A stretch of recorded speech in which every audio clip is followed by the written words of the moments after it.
السلام علیکم دوستوں، سیرت النبی سیریز کی پارٹ 3 کے ساتھ حاضر ہوں۔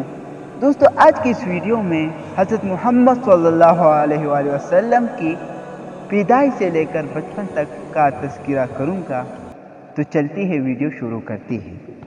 جس دن ہمارے رسول پاک صلی اللہ علیہ وآلہ وسلم دنیا میں تشریف لائی، یہ اپریل 571 عیسوی کی 20 اور ربیع الاول کی مہینے کی 12 تاریخ تھی۔ یہ پیر کا دن تھا۔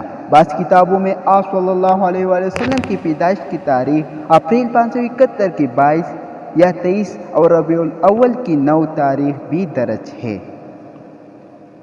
نومولود بچہ بہت ہی خوبصورت تھا، چاند بھی اس کے سامنے پھیکا تھا۔ آمنہ نے اپنی سسر حضرت عبدالمطلب کو خبر کی کہ آ کر پوتے کو دیکھ لے۔ عبدالمطلب دوڑی ہوئی آئی اور نظر پڑتی ہی کھل اٹھی کہ ایک تو لڑکا تھا اور وہ بھی عبداللہ کا۔ وہ خوشی سے نہال ہو گئی، چنانچہ بچے کو گود میں لیا، سینے سے لگایا، ماتھے پر بوسہ دیا، پھر اسے لی ہوئی کعبہ پہنچی اور اس کا طواف کیا اور بچہ کا نام محمد رکھا۔ محمد صلی اللہ علیہ وسلم کی معنی ہے ہر لحاظ سے قابل تعریف، اور جیسے سب پسند کرے سب اچھا کہے۔ پھر ولادت کے 7ویں دن عبدالمطلب نے اونٹ ذبح کرایا اور قریش کی دعوت کی۔ لوگ کھانے سے فارغ ہو گئے تو کسی نے پوچھا، عبدالمطلب کیا وجہ ہے کہ آپ نے پوتے کا نام محمد رکھا، خاندانی نام کیوں نہیں رکھا؟ عبدالمطلب بولی، میں نے چاہا کہ آسمان پر بھی اس کی تعریف ہو اور زمین پر بھی، خالق کو بھی وہ پیارا ہو اور خلقت کو بھی۔ قریش میں اونچی گھرانوں کی عورتیں اپنے بچوں کو دودھ خود نہیں پلاتی تھی۔ دیہاتوں سے دائیوں کی ٹولیاں آتی، وہ بچوں کو اپنے یہاں لے جاتی، ان کو دودھ پلاتی، ان کی پرورش اور پرورش کرتی۔ پھر جب وہ بڑے ہو جاتے تو واپس کر جاتی اور دوسرے بچے لے جاتی۔ اس سے بچے خود خوب تندرست رہتے اور فصیح عربی بھی سیکھ لیتے۔ مگر دائیوں کے آنے کے موسم متعین تھے۔ محمد صلی اللہ علیہ وآلہ وسلم کی ولادت ہوئی تو اس وقت کوئی دائی نہ ملی۔ عبداللہ کا بھائی تھا ابو لہب، اس کی ایک بھانجی تھی صوبیہ۔ 2-3 دن آمنہ نے خود دودھ پلایا، پھر بچہ کو صوبیہ کے حوالے کر دیا کہ جب تک کوئی دائی نہ ملی اس کو وہ دودھ پلائے۔ صوبیہ نے بس کچھ ہی دن دودھ پلایا تھا کہ قبیلہ بنی سعد کی دائیاں آ گئی۔ دائیاں بچے تلاش کرنے لگی، وہ گھروں میں جاتی، ماں کو اپنی خدمات پیش کرتی، مائیں جس کو پسند کرتی اپنا بچہ اس کے حوالہ کرا دیتی۔ ساری ماؤں نے دائیاں چن لی اور ساری دائیوں کی گودی بھر گئی، خاص صرف ایک دائی رہ گئی۔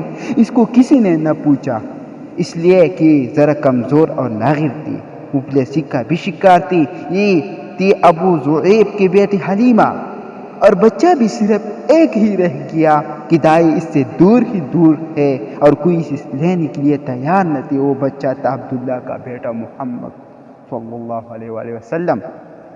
دائیوں نے سنا کہ محمد صلی اللہ علیہ وآلہ وسلم یتیم ہے، باپ کا سایہ سے محروم ہے، اس لیے انہوں نے اس کی طرف توجہ نہ کی۔ انہوں نے اس کی پرورش کو حقیر جانا اور اس کو دودھ پلانا بھی سوچ سمجھا۔ وہ بولے، اس یتیم کو لے کر کیا کرے، اس کا دادا ہمیں کیا دے گا، ماں سے بھی کیا مل جائے گا۔ اب واپسی کا وقت آ گیا اور دائیوں نے گھر لوٹنے کا ارادہ کیا۔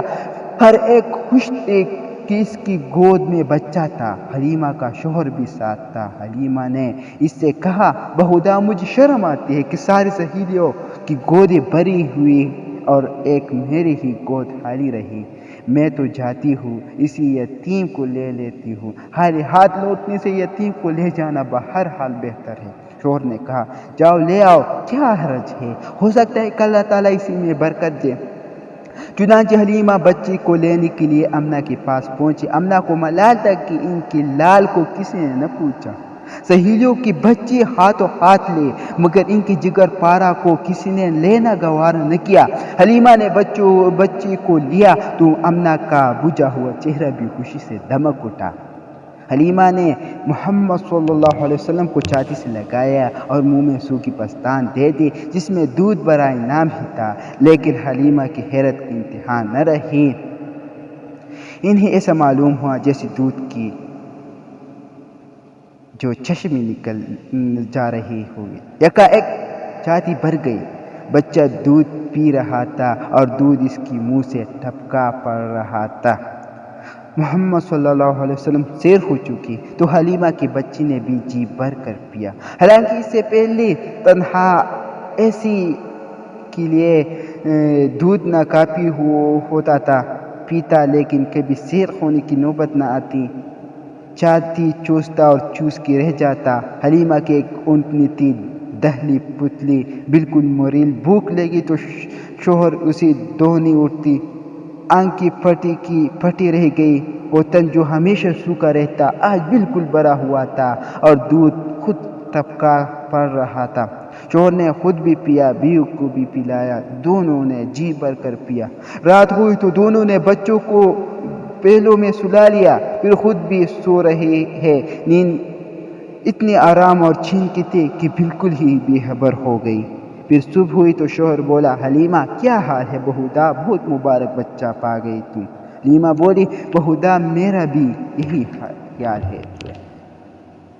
پھر دایوں کا قافلہ گھروں کو لوٹا، حلیمہ کی گدیاں آگے آگے تھی اور مستانہ وار بڑھ رہی تھی۔ سہیلیوں نے یہ دیکھا تو آواز دی، وارے ابو ذئب کی بیٹی، ذرا ٹھہرو نا، ہمیں بھی تو لینے دو۔ ارے یہ وہی گدیا تو ہے جس پر تم آئی تھی، یہ تو راستہ میں رک رک جاتی تھی، بار بار تم پیچھے ہو جاتے تھے۔ حلیمہ نے کہا، ہاں ہاں بہودا یہ وہی ہے۔ سہیلیاں بولے، بہودا یہ تو بہت بڑی عجیب بات ہے۔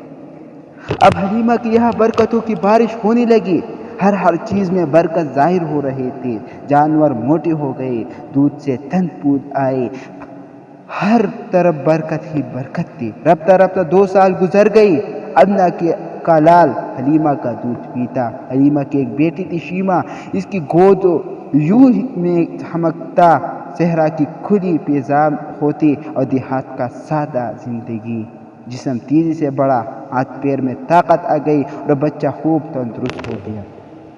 شیرخواری کے دن پورے ہو گئے، اب وقت آیا کہ بچہ پھر ماں کی گود میں جائے اور اس کی گھر کی رونق بنے۔ لیکن کیا حلیمہ اس بچوں کو جدا کر دے؟ ایسی بچی کو جو ان کے لیے سراپا برکت تھا، مجسم رحمت تھا، باعث راحت تھا اور موجب سعادت تھا، کسی طرح بھی طبیعت اس کو چھوڑنے پر تیار نہ تھی۔ تمنا تھی کچھ دنوں اور ساتھ رہے کہ برکتوں کا سلسلہ تا دیر قائم رہے۔ وہ بچہ کو لے کر ماں کی گھر کی طرف چلی، لیکن ارادہ تھا کہ ان سے گزارش کرے گی کہ بچہ کو کچھ دن اور ساتھ رکھنے کی اجازت دے دے۔ چنانچہ وہ امنہ کے پاس آئے اور بولی، مجھے اندیشہ ہے کہ اگر محمد صلی اللہ علیہ وسلم ابھی سے مکہ میں رہ گیا تو کہیں یہاں کی آب و ہوا سے کوئی نقصان نہ پہنچ جائے، کیونکہ نہ آپ کچھ دن اور ہمارے یہاں رہنے دے، ذرا اور بڑا ہو جائے پھر آ جائے گا۔ اس طرح حلیمہ امنہ سے ضد کرتی رہی، فہیم اصرار کرتی رہی، طرح طرح سے مناتی رہی، مکہ کی آب و ہوا سے ڈراتی رہی، یہاں تک کہ وہ تیار ہو گئی۔ اب کیا تھا، حلیمہ کا دل خوشی سے باغ باغ ہو گیا، آنکھیں چمک اٹھی اور چہرہ دمک اٹھا، اور وہ محمد صلی اللہ علیہ وسلم کو لے کر پھر اپنے گھر آ گئی۔ محمد صلی اللہ علیہ وسلم پھر اسی صحرا میں آ گئی۔ اب پھر وہی کھلی فضا تھی، ریت کے تھیلے تھے، چکنی پتھر تھی، وہی ساتھی، وہی ہمجولی تھی۔ محمد صلی اللہ علیہ وسلم پھر اسی طرح پتھروں سے کھیلتی، ریت پر اچھلتی اور بچوں کے ساتھ ساتھ ادھر سے ادھر دوڑتی۔ محمد صلی اللہ علیہ وسلم اب 5 سال کی ہو گئی۔ حلیمہ سے جدائی کے ساتھ پھر آن پہنچی۔ محمد صلی اللہ علیہ وسلم سے حلیمہ کو بے حد محبت تھی، وہ سچ مچ ان کی آنکھوں کی ٹھنڈک تھی، ان کی دل کا سکون تھی۔ محمد صلی اللہ علیہ وسلم کو بھی حلیمہ سے بے انتہا محبت تھی۔ نبوت ملنے کے بعد بھی جب وہ آپ صلی اللہ علیہ وسلم کے پاس آئی تو آپ میری ماں کہہ کر لپٹ گئی۔ حلیمہ کے لیے محمد صلی اللہ علیہ وسلم کی جدائی سوہانی روح تھی، لیکن کرتے کیا کہ اب گھر پہنچانا ضروری تھا، مزید رکنا ناممکن ممکن نہ تھا۔ پھر ایک وجہ اور بھی ہوئی جس کی وجہ سے حلیمہ نے اور جدائی کی۔ ایک روز وہ بیٹی ہوئی تھی اور ساتھ میں محمد صلی اللہ علیہ وسلم بھی تھی کہ اتنے میں حبشہ کی کچھ عیسائیوں کا گزر ہوا۔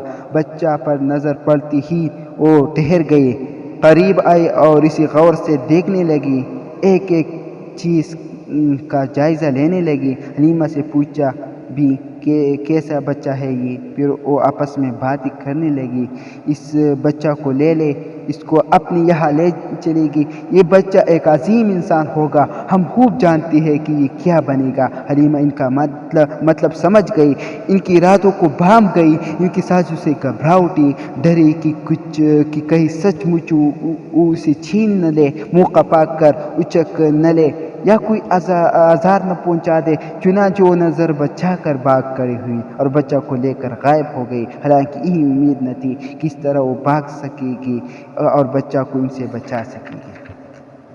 پھر جتنی جلدی ممکن تھا وہ آمنہ کے پاس پہنچی اور ان کی امانت ان کے حوالے کی، تب کہیں جا کر اطمینان کا سانس لیا۔ اب ماں کی ممتا تھی اور دادا کی سرپرستی، دونوں محمد صلی اللہ علیہ وسلم سے بہت پیار کرتی اور ہمیشہ اپنے نظروں کے سامنے رکھتی اور ہر طرح سے آپ صلی اللہ علیہ وسلم کا خیال رکھتی۔ آپ صلی اللہ علیہ وسلم 6 برس کی ہو گئی تو ماں کا دل چاہا کہ چل کر شوہر کی قبر دیکھے، چنانچہ وہ مدینہ کے لیے روانہ ہو گئی اور محمد صلی اللہ علیہ وسلم کو بھی لیتی گئی۔ شوہر کی ایک باندی تھی ایمن، وہ بھی اس سفر میں ساتھ تھی۔ وہاں ایک مشہور خاندان تھا بنی نجار، محمد صلی اللہ علیہ وسلم کی دادا کی ننیال اسی خاندان میں تھی، اس لیے بی بی آمنہ رضی اللہ عنہ جا کر وہی ٹھہری۔ بی بی آمنہ رضی اللہ عنہ مدینہ پہنچے تو پیاری بیٹی کو بھی گھر دکھایا، وہ گھر دکھایا جہاں اس کی پیارے باپ نے وفات پائی تھی، وہ جگہ بھی دکھائی جہاں وہ ہمیشہ کی نیند سو رہے تھے۔ آج پہلا دن تھا کہ اس معصوم بچی نے یتیمی کا مفہوم سمجھا، آج پہلا موقع تھا اس کی شیشہ دل پر رنج و غم کا عکس پڑا۔ وہاں 1 مہینہ گزار کر بی بی آمنہ نے گھر لوٹنے کا ارادہ کیا اور محمد صلی اللہ علیہ وسلم کو لے کر مکہ کے لیے روانہ ہو گئی۔ شوہر کی طرح بی بی آمنہ رضی اللہ عنہ بھی بیمار پڑ گئی۔ حجفہ سے 23 میل پر ایک گاؤں ہے ابوا، وہاں پہنچی تو حالت نازک ہو گئی اور پھر سنبھل نہ سکی، وفات پا گئی اور وہی دفن ہوئی۔ عبداللہ کی وفات بھی تو پردیس میں ہوئی تھی اور دفن بھی اسی طرح ہوئی تھی، قوم و وطن سے بہت دور۔ اللہ آپ صلی اللہ علیہ وسلم کا ولی و کارساز ہے۔ اے محمد صلی اللہ علیہ وسلم، آپ صلی اللہ علیہ وسلم یتیم تھی، باپ کی سائے سے محروم تھی، اب اسی یتیمی کا شعور ہوا ہی تھا کہ ماں بھی داغی مفارقت دے گئی۔ باپ کی قبر دیکھی ہی تھی کہ ماں کی قبر بھی تیار ہو گئی۔ آپ صلی اللہ علیہ وسلم تنہا رہ گئے، ماں ساتھ تھی، تب بھی آپ صلی اللہ علیہ وسلم کو یتیمی کا ملال تھا۔ بھلا دل پر کیا بیتی ہوگی جب کہ یہ سہارا بھی ٹوٹ گیا۔ ایک سے بڑھ کر دوسرا یمن نے آپ صلی اللہ علیہ وسلم کو اپنی حفاظت میں لے لیا اور بڑے پیار سے گھر لائی۔ مکہ پہنچی تو وسلم بلک بلک کر رو رہی تھی، آج آمنہ کی لال کی حالت دیکھی نہیں جاتی تھی۔ اس حادثہ کا عبدالمطلب پر بڑا اثر ہوا اور محمد صلی اللہ علیہ وسلم کے لیے ان کے سینے میں ماں کی محبت اور باپ کی شفقت ابل پڑی۔ اب وہ آپ صلی اللہ علیہ وسلم پر بھی انتہا مہربان ہو گئی، پہلے سے زیادہ ماننے لگی، بڑی محبت سے پیش آتی، لطف و کرم کی بارش کرتی، ہر آن آپ صلی اللہ علیہ وسلم کا خیال رکھتی، ہر طرح سے دلجوئی فرماتی۔ آپ اپنی ذات اور اپنی اولاد سے بڑھ کر آپ صلی اللہ علیہ وسلم کی فکر رکھتی۔ عبدالمطلب قریش کے سردار تھی، کعبہ کے زیر سایہ اپنی گدی پر بیٹھی تو بیٹی ادب و احترام میں گدی سے ذرا دور بیٹھی ہوتی، لیکن محمد صلی اللہ علیہ وسلم آ جاتے تو عبدالمطلب انہیں اپنے پاس بلاتی اور اپنی گدی پر بیٹھاتی اور پیار سے ان سے پیار کے ساتھ آتی اور اچھا سلوک کرتی، ان کو پیار دیتی، محبت دیتی۔ لیکن افسوس عبدالمطلب بھی زیادہ نہ ٹھہرے۔ محمد صلی اللہ علیہ وسلم ابھی 8 سال کی ہوئے تھے کہ دادا بھی چل بسی۔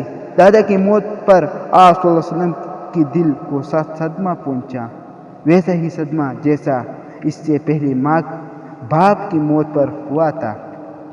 نہیں، دادا کا غم ماں باپ سے بھی سوا تھا۔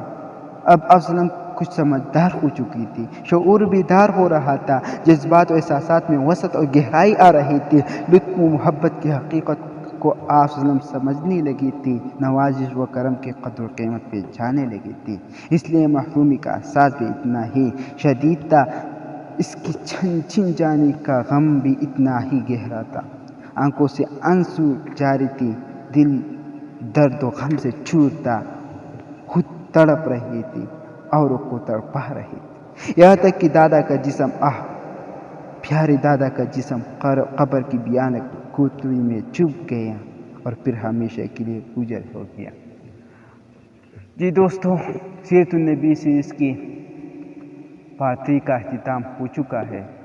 دوستو، آپ لوگوں سے گزارش کرتا ہوں کہ پلیز میرے اس چینل کو میرے خاطر سپورٹ مت کریں، بلکہ میرے آقا آخر الزمان حضرت محمد صلی اللہ علیہ وسلم کی خاطر سپورٹ کرے، تاکہ دنیا والوں کو محمد صلی اللہ علیہ وسلم کی سیرت کا پیغام پہنچ سکے، اور اس کی پہنچانے میں آپ لوگوں کا میں بہت ہی مشکور ہوں کہ آپ لوگ میرا اس چینل کو سپورٹ کریں تو بہت ہی اچھا ہوگا۔